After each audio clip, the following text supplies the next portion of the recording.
Diddy is a man of many names. Over the years, he's gone by P. Diddy, Puff Daddy, Puffy, Diddy, Love, Brother Love, Swag. My new name is Swag. Or my personal favorite, Papa Diddy Pop. Papa Diddy Pop? I'm sorry, I don't know what you're calling yourself these days. He's also an entrepreneurial powerhouse, being responsible for several large enterprises beyond his Bad Boy Records empire. This includes the most popular fashion brand amongst janitors and the upmarket homeless Sean John, or the opulent luxury vodka brand Ciroc, which is revolutionary because it allows you to have the luxury and high-end price tag of a bottle of Grey Goose without any of that delicious taste. And of course, Aqua Hydrate, the company that he started with Mark Wahlberg to sell water after discovering that the market for snake oil was too saturated. What are the health benefits? What does it do?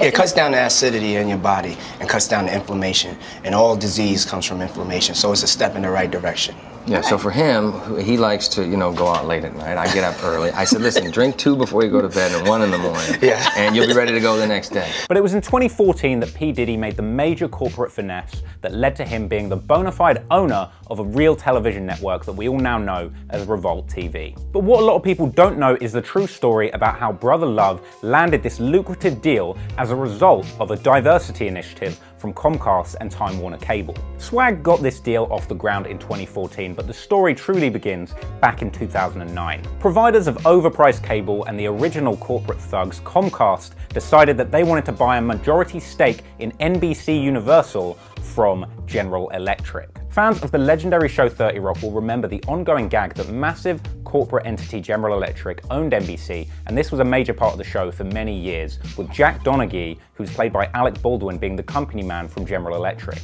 It's worth actually noting that there was a plot line where they spoofed this real merger that took place in seasons 4 and 5 of that show, replacing Comcast with the fictional conglomerate Cabletown. It's happening.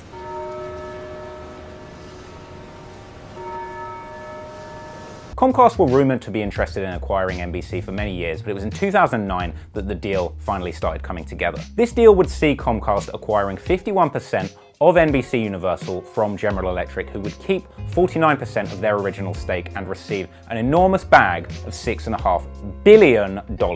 Yes, that is billion with a B, and in 2013 Comcast actually doubled down and bought the rest of that stake from General Electric for a whopping $16.7 billion. I mean, those kind of numbers make Diddy's measly $800 million net worth look like a pittance. I mean, look at him riding around in last year's G6. Disgusting. This deal came under a great amount of scrutiny too, over fears that the new formed company would be far too large. This kind of acquisition is known as vertical integration, which is where a large corporation will buy another company that's at a different level in the supply chain to them in order to improve efficiencies in the way that they deliver their goods. This is like if you were a drug dealer and you decided to finesse the plug by manufacturing your own dope. By getting control of another level of the distribution chain, you're improving the efficiency at which you can slang that dope and thus successfully engaged in vertical integration. In this case, it's Comcast who are the guys that provide you with the overpriced cable box, integrating downward by buying a conglomerate of all of the companies that create those channels that are included on that cable box. The concern is that such a large and vertically integrated monopoly will leave that company with far too much power. And that company could abuse that power in lots of different ways. For example, restricting other businesses' ability to access NBC's content, whether it's online or on broadcast. Or it could be as simple as that company owning so many TV channels that they begin to get undue control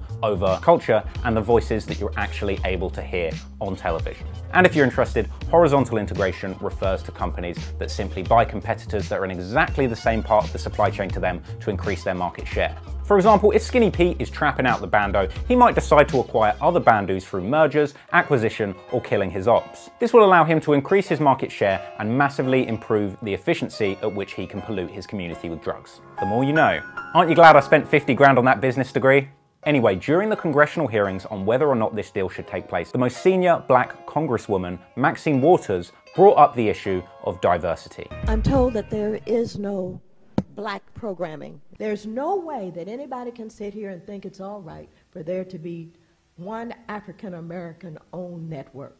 It is somewhat troublesome that many independent and minority programmers, producers, writers, and directors have been afraid to voice their concerns for fear of blacklisting. By bringing attention to these issues and putting pressure on Comcast, this led to a major finesse whereby, as part of the deal going forward, they were forced to give licenses to several minority-owned networks. So the deal was approved and allowed to go ahead, and Comcast put a public call out looking for any minority-owned networks for them to broadcast. Maxine Waters even spoke about her involvement in this amazing deal years later on The Breakfast Club. All right, so now tell us about Revolt. We heard that you had part of Revolt. Part of the reason Revolt exists. Yeah, Diddy wouldn't have a network if it wasn't for Queen Maxine. Pay homage, Diddy. Is that true? Yeah, well, let me tell you what happened. And this is a time when elected officials can exercise some power. So not long after this announcement, Brother Love decided to throw his hat into the ring and express his interest in starting his own urban-focused network, Revolt. At this time, very little was known about what Diddy had planned for the network, but sources say that he was inspired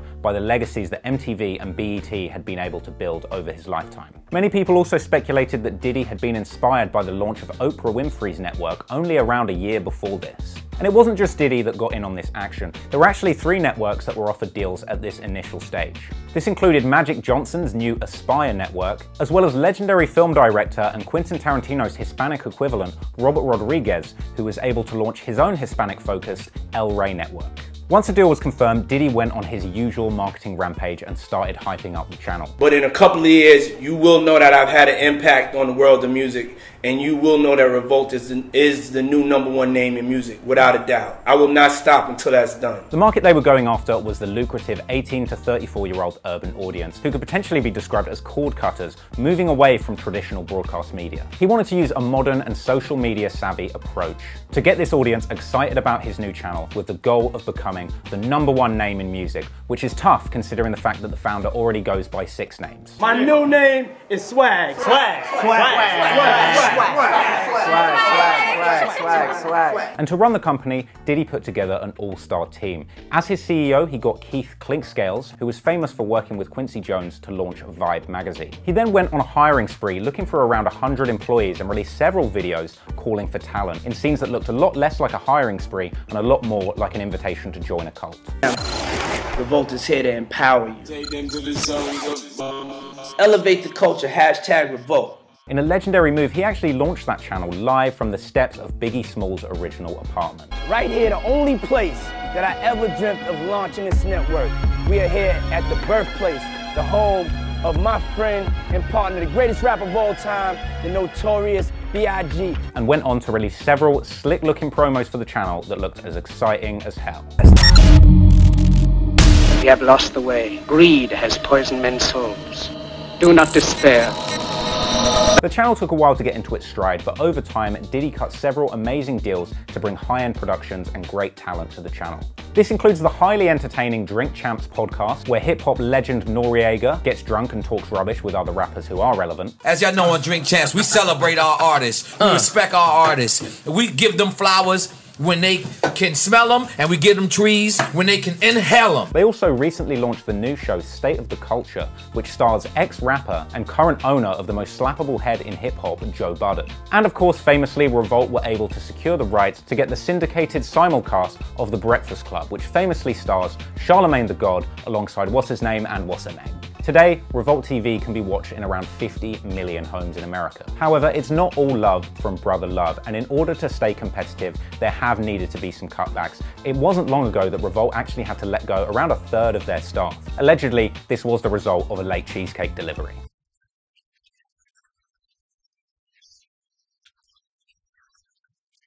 To me, these cutbacks weren't actually that surprising, as I was always perplexed as to why you would try and get into traditional TV broadcasting when there's so much growth in online and on-demand streaming services like YouTube and Netflix. For a while before this deal was even finalized, Revolt's YouTube channel was active. That channel has been blowing up recently, but if you go way back to some of their first videos, they definitely didn't get the love they deserved. And you can even see that some of them are even under 1,000 views. Aside from the channel, Diddy also launched Revolt Films in order to develop feature film projects. This included the Harvey Weinstein distributed Lawless and the star-studded film Dope, which starred A$AP Rocky and Tyga together in a hilarious scene where Tyga tries to sell A$AP Rocky 5 bricks of coke before being ran up on and left looking like his career a year ago.